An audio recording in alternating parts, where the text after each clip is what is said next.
말씀은 시편 136편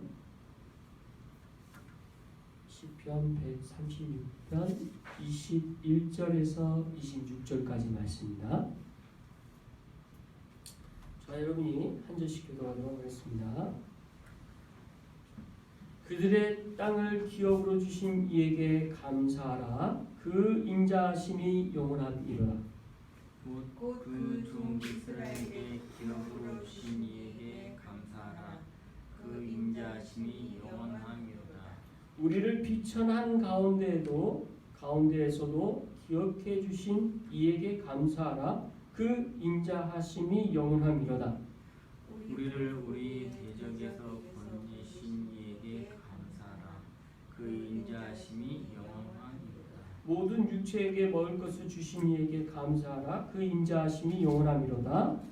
하늘의 하나님께 감사하라. 그 인자하심이 영원함이로다. 아멘. 자, 오늘은 이제 추수감사 예배 날입니다.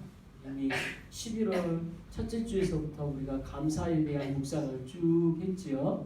그래서 오늘 시편 136편 마지막 부분들을 살펴보면서 또 한번 시편 기사가 말하고자 하는 게 감사가 뭔가, 그리고 우리에게 주신 감사의 기도 제목들을 같이 무엇으로 하나님께 감사의 고백을 해야 되는지를 살펴보기 원합니다.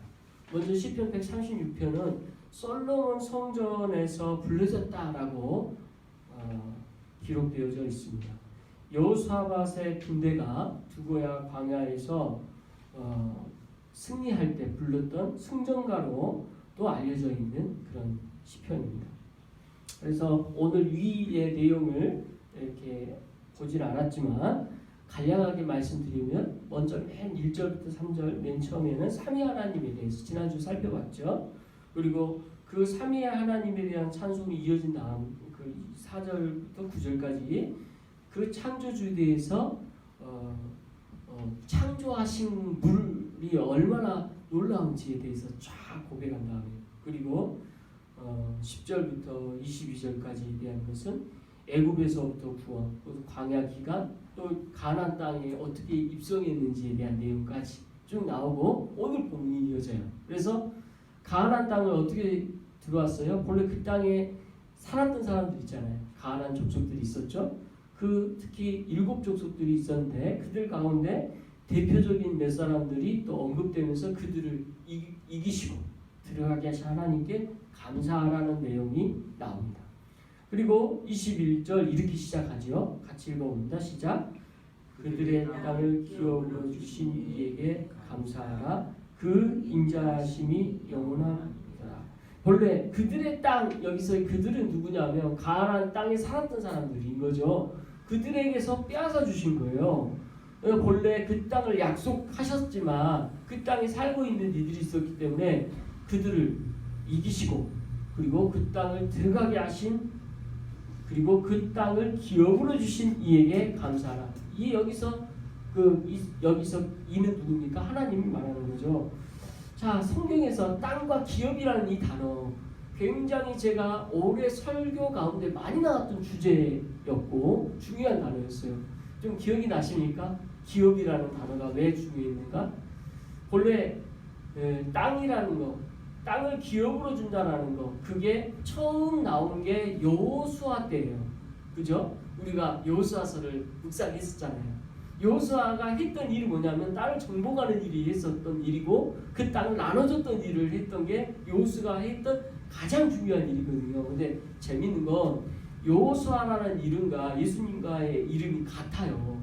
구약적 이름이 여호수아고 그 구약의 이름에 또 다른 신약적 헬라어로 바뀌면서, 히브리에서 헬라어 바뀌면서 또 다른 예수가 되니까 아까 여호수아라는 그 자음과 예수님의 자음이 똑같아요. 그래서 여호수아와 예수 이 두 단어는 공통된 뜻이 있는데 그 구원이라는 뜻이거든요. 그래서 여호수아가 했던 일과 예수님이 하시고자 하는 일이 여호수아에게서 함축적으로 포함됐어요. 그러니까 가나안 땅을 정복했죠. 그리고 그 땅을 나눠줬어요. 그 땅을 나눠준 것과의 연계해서 예수님이 이 땅에서 하시고자 하는 일을 찾을 수가 있어요. 그러면 그거에 대한 설명이 여호수아 11장 23절에 이렇게 나와요.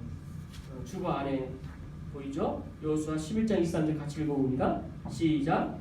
이와 같이 여호수아가 여호와께서 모세에게 말씀하신 대로 그 온 땅을 점령하여 이스라엘 지파의 구분에 따라 기업으로 주매 그 땅의 전쟁이 그쳤더라. 그래서 그 땅을 구분하여서 기업으로 줬다. 땅을 기업으로 줬다. 이게 실은 여호수아가 이스라엘에게 하고자 하는 일, 구원과 관련된 거죠.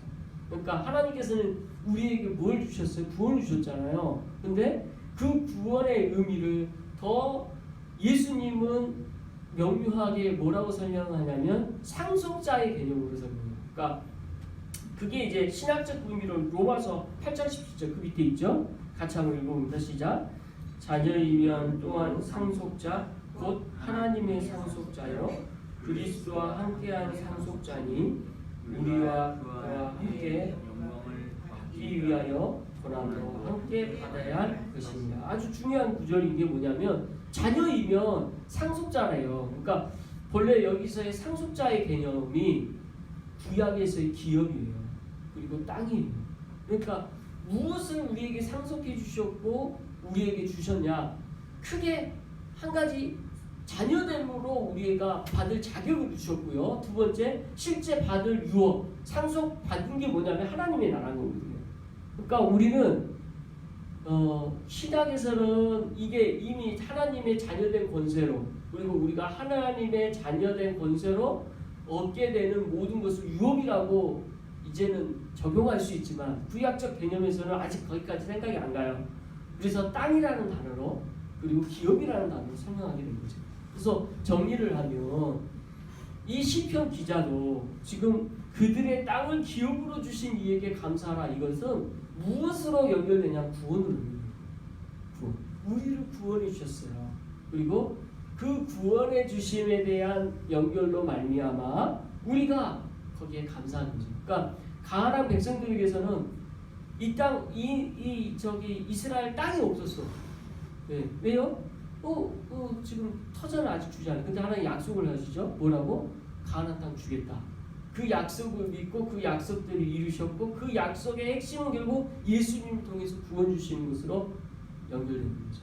그래서 그것을 아직 시편 기자가 알고 있는지는 모르겠어요. 그러나 그 땅을 주시는 그들의 땅을 우리의 기업으로 주시는 이에게 간접적으로 아는 거죠. 이게 굉장히 감사할 일이구나. 네, 우리가 이 땅에서 받은 제일 큰 감사가 뭘까? 지금 이 고백을 우리도 해야 됩니다. 하나님께서 우리를 구원해 주신 얘기하고 구원해 주심에 감사. 네, 우리 땅을 기업으로 주신 것에 대해서 감사. 다 같은 의미인 거죠. 하나님의 자녀가 되게 하시고 우리가 그 상속자 되게 하심에 감사. 그래서 제가 오늘 찬양의 마지막 찬양은 우리가 항상 한 가지 찬양을 했는데 오늘은 다른 찬양으로 바꿨어요. 그 찬양의 제목은 감사예요. 그리고 이 감사의 가사의 제일 첫 번째가 뭐가 나오냐? 날 구원하신 주 감사.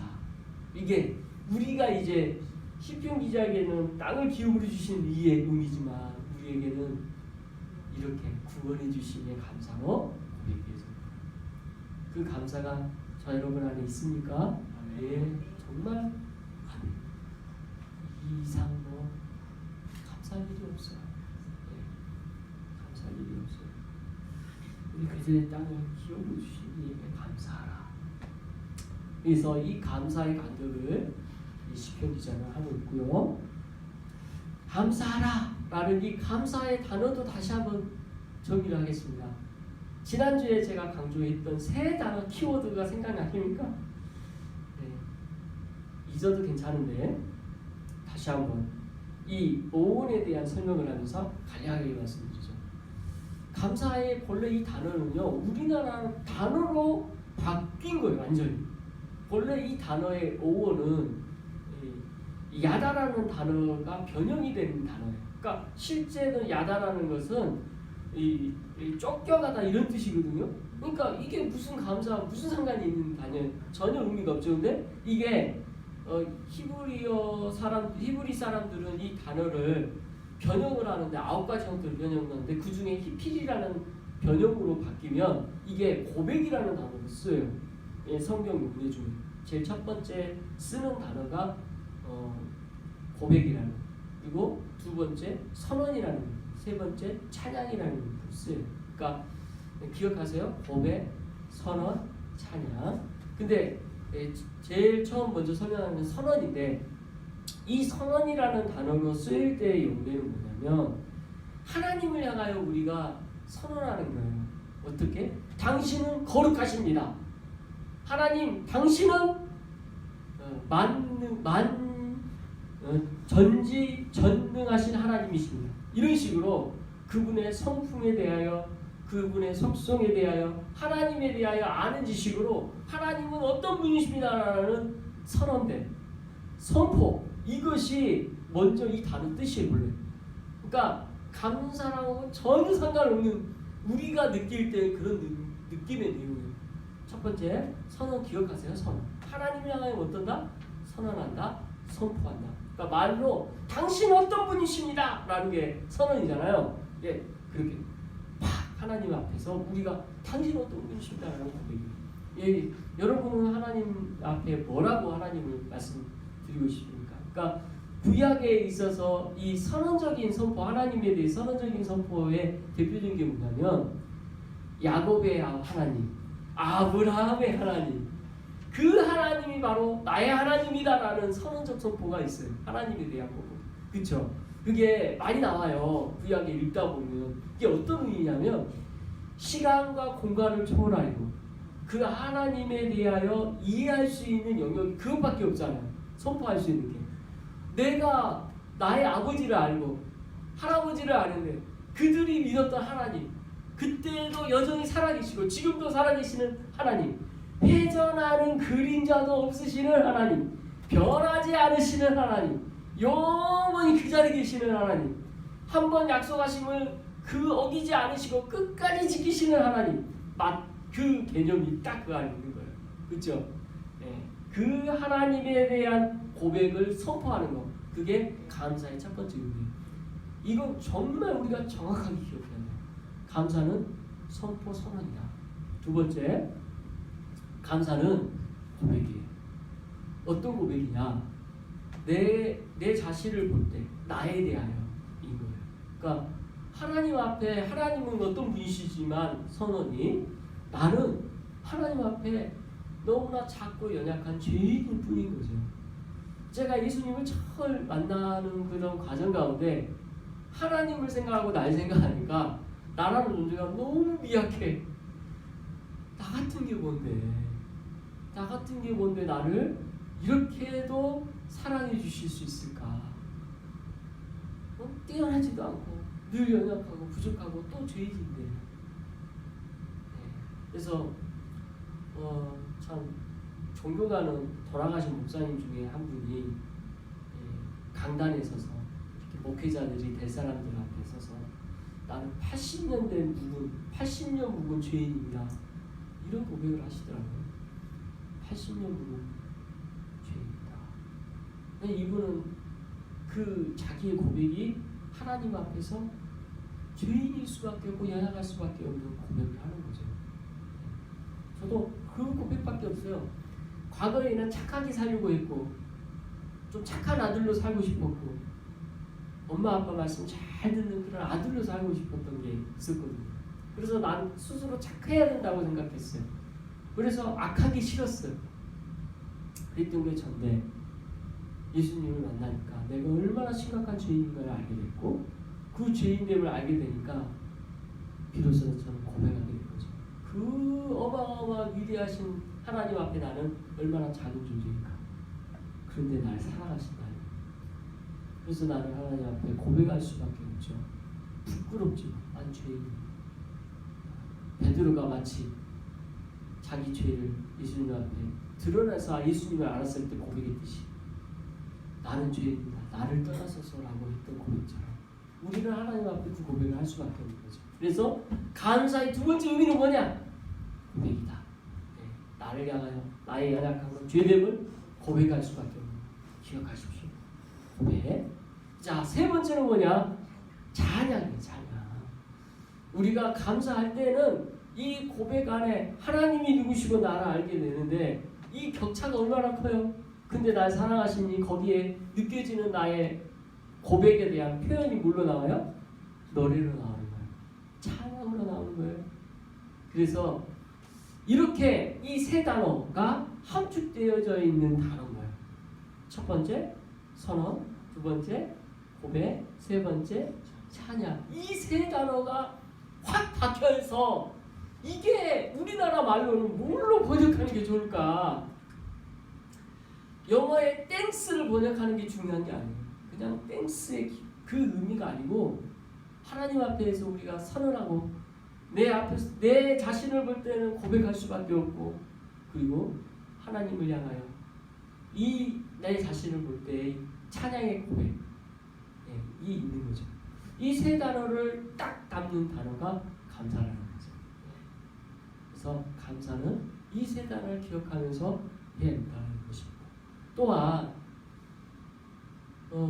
제가 자녀를 키우면서도 느끼지만 아내가 자녀에 대하여 무슨 일이 있을 때 꼭 시키는 고백이 있거든요. 다른 거는 성경 말씀을 시키지 않는데 항상 기뻐하라, 쉬지 말고 기도하라, 범사에 감사하라. 이 세 가지를 반복적으로 어렸을 때부터 하게 했거든요. 그런데 아내랑 묵상하면서 나눴던 이야기가 이 감사는 특징적인 게 우리가 자원함으로 자발적으로 할 수 있는 게 아니라 노력해야 된다는 거예요. 감사 자동으로 안 나와요. 참 저도 제 모습을 볼 때 감사라는 이 고백은 자연스럽게 나오는 것이 아니라 억지로 해야 되는 부분이더라고요.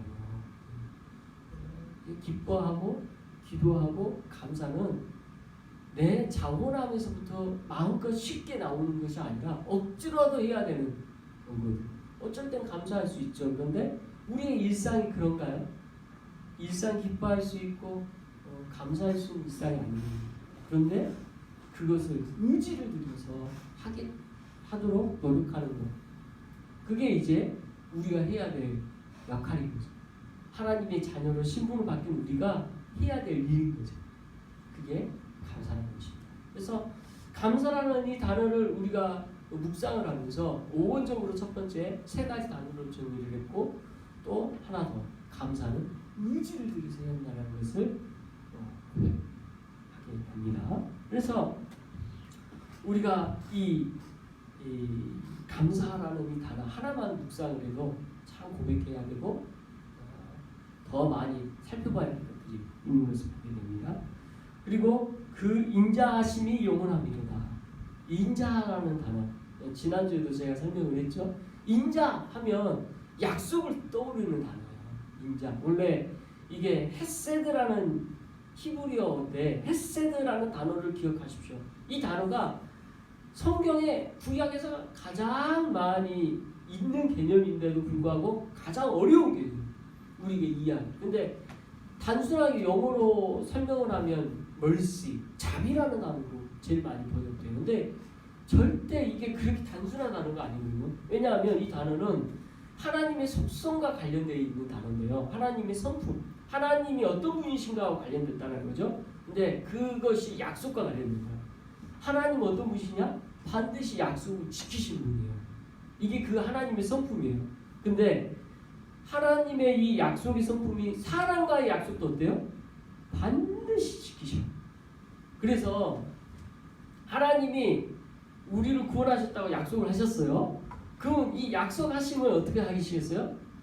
끝까지 지키시는 거예요. 한번 그 약속하심을 놓지 않으셔. 한 번 붙드신 거에 대하여 놓지 않으시면 하나님의 약속하심의 그 성품 때문에 못 놓으시는 거예요. 그래서 인자라는 단어는 반드시 따라오는 게 영원이라는 말이거나 아니면 변하지 않는 것이 나와요. 그래서 우리가 불렀던 찬양이 주의 인자는 끝이요 그렇게 가는 거예요. 그래서 주의 인자는 하나님의 그 약속의 성품은 우리에게 향하여서 또 동일하게 끝이 없어요. 감동 아닙니까? 우리의 구원에 대한 약속의 확실성은 하나님의 성품에 있기 때문에 그 하나님의 성품을 붙들면 변하지 않는 거예요. 나는 연약해서 넘어질 수 있어요. 그러나 하나님의 그 약속하심은 변하지 않아요. 우리가 믿는 거는 이거예요. 나를 보는 게 아니에요. 하나님의 인자를 붙드는 거예요. 예. 하나님, 당신이 어떤 분이십니까? 한 번 약속하신 것을 어기지 않으시고 끝까지 지키시는 분 아닙니까? 나는 그 하나님을 믿습니다. 이 고백, 그의 주의 인자를 고백하는 거예요. 그래서 여기서 그 인자하심이 영원함이로다. 그렇죠? 인자는 영혼과 연결되어 있어요. 끝이 없는 것과 연결되어 있어요. 엔드리스. 끝이 없어요. 끝이 없어요. 계속돼요. 포에버. 그래서 이 단어에 대한 이해만 들어도 이 시편의 고백이 감격스러운 거예요. 그 인자하심이 영원함이. 보세요. 이 1절부터 26절까지 다 끝이 그 인자하심이 영원함이라고 쭉 나와요. 앞에는 안 썼지만, 그죠? 끝까지 이 고백이 있어요. 이걸 뭘 계속 기억해요? 하나님의 인자하심, 나를 향하신 약속하신 하나님의 그 성품을 기억하면서 그건 영원함이라고 뭐라고 해요? 선포하고 있어요. 선언하고 있어요. 그러니까 이게 선언과 선포가 이런 의미인 거예요. 하나님의 그 속성에 대해서 당신은 그 인자하심이 영원하십니다. 딱 선포하는 거.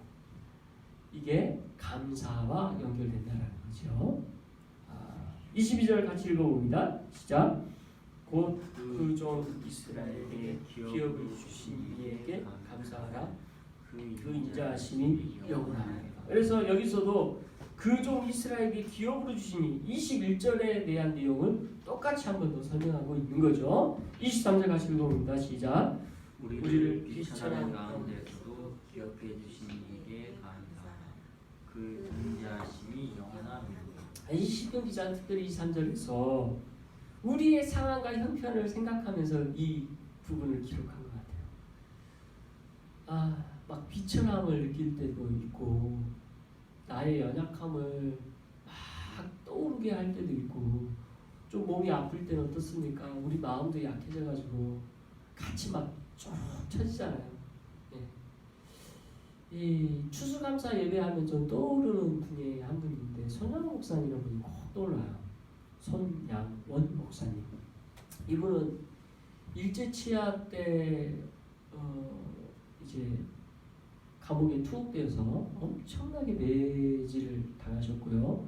그 자녀들도 어마어마하게 핍박을 받게 돼요. 왜냐하면 부모님이 제대로 이제 돈을 벌 수도 없고 아무것도 없으니까 얼마나 힘들었겠어요. 다 고아가 돼버린 것 같은 그런 상황이었죠. 근데 이분이 그렇게 일제치하를 잘 견디고 해방이 됐어요. 근데 또 6.25 동란이 왔죠.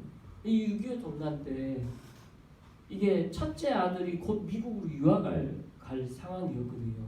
근데 그 친구 중에 이 한 명이 공산당원이 돼서 아들에게 예수 그리스도를 부인하게 만들어요. 그래서 첫째 아들이 그걸 부인했어요. 그래서 죽어요. 그리고 그의 동생도 죽어요. 그래서 아들 둘 동시에 6.25 동란 때 잃어요. 이제 마지막 딸이 이제 동인데 지금은 아주 고령의 할머니죠. 자기 어렸을 때 당했던 이 모든 게 너무 괴롭고 힘들어서 많이 어려운 시간을 오랫동안 사셨어요. 근데 아무튼 그때 6.25 그 동란 기간에 추수감사절이 온 거죠. 이렇게. 근데 이제 감사 기도적으로 이렇게 됐는데 지금도 가슴이 먹먹하게 미국 유학 가는 것 대신 천국의 땅을 가게 된 첫째 아들에 대하여 감사. 이게 첫 번째 감사예요. 이게 참 쉽지 않은 고백이잖아요. 저도 이제 제 자녀가 있어서 더 그런 생각이 들지만 자녀에 대한 이런 슬픔은 상상이 안 가요. 근데 그분에 대한 추수감사 예배의 첫 번째 기도죠. 10가지에 대한 내용이 다 그런 내용이에요. 참 우리나라에 이런 깊은 믿음의 신앙의 목회자들이 있었다라는 거에 자랑스러움이 참 있으면서 성경에서도 비천한 가운데서 기획해 주시는 내 상황이 그래요 지금. 그러나 그 상황을 기억해 주시고 인도하시는 하나님, 이 하나님을 기억하면서 고백할 수 있는 이 신앙. 그래서 이 시편 기자는 나를 의지하지 않고 나를 반석에 믿음의 반석에 세우시는 하나님을 기억하면서 고백함에 너무나 놀라워요. 그래서 우리 상황 보면 우리는 절대 이런 고백을 할 수가 없어요. 내 비참함에 대해서 우리 원망하지 어떻게 감사합니까? 이게 정상이죠. 사람이라면, 상식적이라면 그래야 정상이죠. 그러나 우리는 오늘 이 23절 고백을 통해 비참한 가운데서도 그걸 기억해 주시고 그 가운데도 하나님 성령 가운데 인도하심에 대하여 감사하는 이 고백에 함께하며 그 인자하심이 영원함이라는 고백으로 이어진 거에 함께 고백하는 저희 여러분 되시기 바랍니다. 이어서 24절 같이 보겠습니다. 시작. 우리를 우리 대적에게서 건지신 이에게 감사하라. 그 인자하심이 영원하니로다. 네. 우리의 대적에서 건지시는 이. 앞에서는 이제 비천함을 했지만 우리 삶 가운데 우리를 대적하는 이들이 얼마나 있습니까? 그죠? 아까 전에 로마서 8장 17절에 그와 함께 영광을 받기 위하여 고난도 함께 받아야 된다고 말씀하시잖아요. 우리에게는 따라오는 또 고난이 있음을 고백할 수밖에 없습니다. 그런데도 그 고난이 있음에도 불구하고 대적에서 어떻게 하셔요? 건지시는 하나님. 그래서 이 땅 가운데 우리가 핍박받고 고난받는 이유가 세상에서 미움받는 이유를 나 때문이다, 예수님 때문이다라고 먼저 말씀하시면서 우리는 세상에 속하지 않았고 하나님의 나라에 속하였고 하나님의 자녀가 되었음을 보여주는 증거라고 우리는 말씀하고 있죠. 그래서 대적자들이 반드시 있다는 것, 그리고 그 대적자들이 있음에도 불구하고 그것을 건지시는 하나님이 계신다는 사실을 고백하게 됩니다. 25절 같이 읽어봅니다. 시작. 육체에게 먹을 것을 주신 이에게 감사하라. 그 인자하심이 영원하니로다. 참 우리에게 먹을 것을 준다는 것, 먹을 것, 입을 것을 준다는 것 참 놀라운 일이고 감사한 일이에요.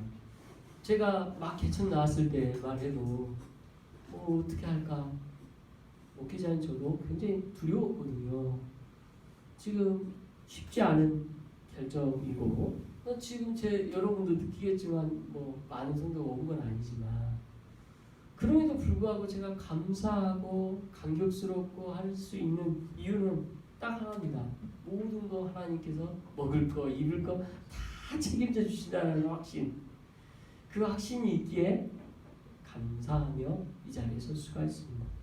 이거에 대하여 염려할 때 예수님께서는 누가복음 12장 24절 이렇게 말씀하셨지요. 같이 한번 읽어봅니다. 시작.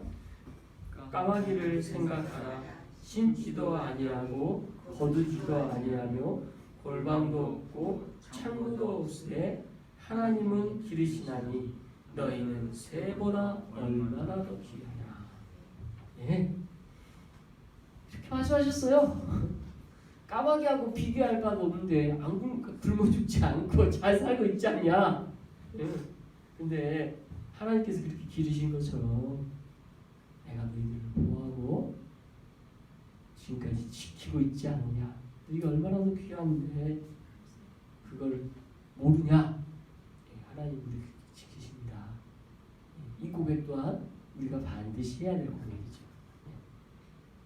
염려를 함으로 말미암아 우리가 바꿀 수 있는 게 있습니까? 아무것도 없어요. 일단 하나님 앞에 이렇게 감사할 수 있는 마음 주신 거에 먼저 감사드리고 그 인자하심이 영원함이라고 말씀하십니다. 26절 같이 읽습니다. 시작. 하나님께 감사하라. 그 인자하심이 영원하니로다. 네, 마지막 이제 26절에 하늘의 하나님이라고 강조를 하죠.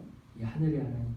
이때 당시에 하나님에 대한 부르는 호칭이 그의 성품에 대하여 부르는 이름들이 있는데 이 하늘의 하나님에 대한 호칭은 가장 높으신 곳에 계시는 이 그리고 그 귀한 이름을 높이는 게 당연하다라는 어떤 개념이 포함되어 있고 그 이름으로 충만게 되는 고백이에요.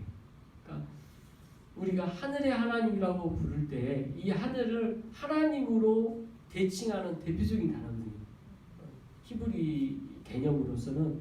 그래서 우리나라 단어도요. 천주교는 하늘님이라는 이름으로 하느님이라는 단어를 써요.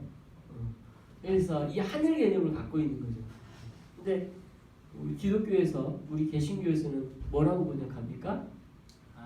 예, 하나님이라고 번역하죠. 뭘 우리는 강조하냐면 삼위일체 하나님이시지만 이 삼위 되시는 하나님이 한 분이시라는 유일신이라는 것을 강조하는 거야. 예, 이런 하나님이 없다라는 거야. 한 분이신 하나님. 그 한 분이신 하나님 어떠한 다른 신과 비교도 안 돼? 예, 여기서의 신이라는 개념은 이제 십계명에서 나오지만 지난주에 나왔죠. 예, 이 여러 다른 신들과 비교라는 것을 할 수 없는 그리고 이 악신이든 악령이든 게임이 안 되는 이게 어떤 비유법이죠. 유일신을 강조하는 거예요. 거기에는 섬겨야 될 우리의 하나님은 어떤 분이시다? 한 분이신 하나님. 그게 하나님으로 우리가 강조하는 거예요. 그러니까 이게 그만한 중요한 의미로 우리는 하나님이지만 하늘의 개념도 굉장히 중요한 의미가 있는 거죠. 구약적 개념에서. 자, 이에 하나님. 그리고 마지막 어떻게 끝나요? 또 그 인자하심이 영원합니다. 이 말씀 마무리합니다. 어때요?